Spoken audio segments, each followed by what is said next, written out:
ரொம்ப simple and டேஸ்டியான corn capsicum white sauce pasta எப்படி செய்யறதுன்னு பார்க்கலாம்.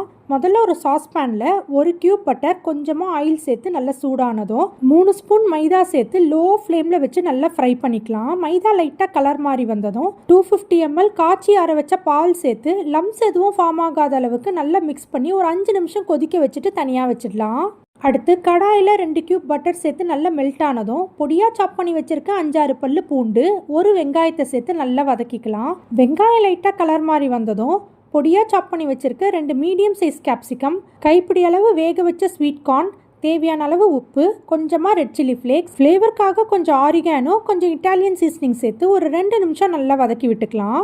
கேப்சிகம் லைட்டாக குக் ஆனதும் நம்ம ஏற்கனவே வேக வச்சு வச்சுருக்க பாஸ்தா, ரெடி பண்ணி வச்சுருக்க ஒயிட் சாஸ் சேர்த்து நல்லா மிக்ஸ் பண்ணிவிட்டு ஒரு 5 நிமிஷம் குக் பண்ணிக்கலாம். ஃபைனலாக கொஞ்சம் காரத்துக்காக மிளகுத்தூள், கூடவே கொஞ்சம் ஃப்ரெஷ் க்ரீம் சேர்த்து நல்லா மிக்ஸ் பண்ணிவிட்டு சர்வ் பண்ணிங்கன்னா ரொம்ப டேஸ்டியான ஒயிட் சாஸ் பாஸ்தா ரெடி.